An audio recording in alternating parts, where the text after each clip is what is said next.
I have heard this several times, and many people think that Agile is like how non-engineers are trying to tell engineers how to work. And I see myself that many Scrum Masters or Agile coaches are not engineers themselves. And how can this be justified? Yeah, absolutely. I'm glad you asked. This is actually one of my favorite questions. My answer for this is that there are two different kind of realms of information. There's the technical information and there's the adaptive information. The technical information is something that is either known or can be found out extremely quickly. Like, do I have €5 in my pocket? Well, oh, no, I don't. Okay, there we go. This is technical information. I just told you that I don't have €5 in my pocket, and the level of discovery was extremely low. What is 2 plus 2? It's 4. This is technical information. Not everything is technical. In fact, very few things at a level of sophistication are technical. There's a lot of how do, should I, should we, could, etc. These are discovery questions, and so this really hints that there is an adaptive realm. So, for instance, I kind of let the cat out of the bag earlier. It's like, you know, when making this product, should I implement this feature or that one? Could I do it this way or could I do it that way? Which program language should I use, etc. So all of these discovery questions are on the adaptive side, and so in a team, in a company, in a project, whatever scale you want to look at it, there's both. There's technical information and there's adaptive information. The more boiled down you get, the more technical the information gets.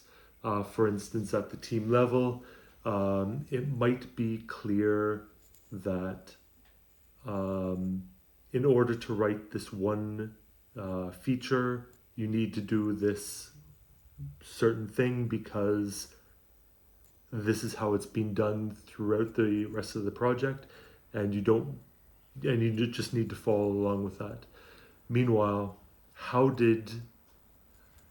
was it arrived that that one program or that one coding language would be used for this one feature, for instance? And there's a lot of discovery that needs to be made at the engineering level. Maybe as I'm describing it, it isn't so convincing, but the higher up you go, the more adaptive information there is. So, for instance, if companies could be run in a technical way, they would be basically machines. But obviously, because there's humans, because there's discovery, because there's different things like miscommunication and clients changing their mind, there's a lot of things to be discovered, and this is the realm of adaptive knowledge.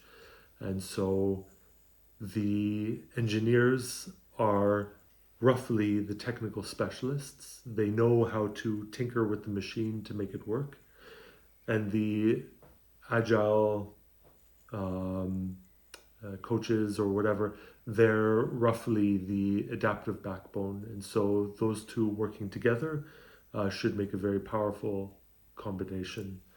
It's so again, each one is a specialist in their own right. Obviously, there's a huge amount of overlap, which is why they're complementary roles. But by bringing in specialists on the adaptive side, hopefully allows for the specialists on the technical side to really work with technical knowledge.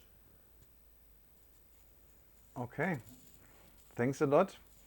I have my ideas about this, but I think No, I would love to it's hear getting too them. long, and we Okay. drift away. Well, then maybe Um, you can consider that yeah, and we talk about it tomorrow. But I think this is actually one of the best questions. yeah. But so when you talk about, for example, choosing the right programming language or the right framework tool, whatever you are using for a certain task, I would say that this is very much an engineering task. I mean, there's so an Yep. example. So we use a front end framework, right? Do we use React, Angular, Vue, whatever is out there, or none at all? And Yeah. yeah, somehow you have to decide. I mean, how does using it make the task easier? Yeah. And that I think you need the technical background, and maybe you only choose it because you have used it before and you feel comfortable. Yeah. And that is, I think, a good reason. Yeah. But I would say there's no mystery in it. No, no, So no, no, no. I think one of the biggest challenges with this conversation is the word technical, because again, the idea of technical information versus adaptive information, or yeah, technical knowledge versus adaptive knowledge, is really, um, you know, is this a circle? Why, yes, it is, because it meets all the general requirements of a circle. We know this. It's something very well defined, and we just have to say, yes, this is a circle. Am I holding something in my hand? Yes, I am. Okay, you know, I can't ask, should I know if he's holding something in his hand? There's no overlap. I mean, again, it's this really 2 + 2 = 4. It just is. And something that just is technically technical information. The adaptive side is really, again, something that includes a judgment call, some unknowns, but yeah, maybe just reducing it down to a judgment call is the best thing to do it.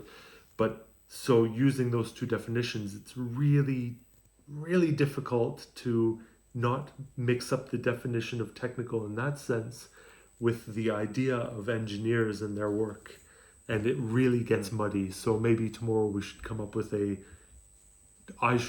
a different example, so not to build in that confusion around engineers who do technical work because they're working on technology with technology, but the information that they're dealing with is maybe a little bit technical, but also highly adaptive in the sense that should I, could I, etc.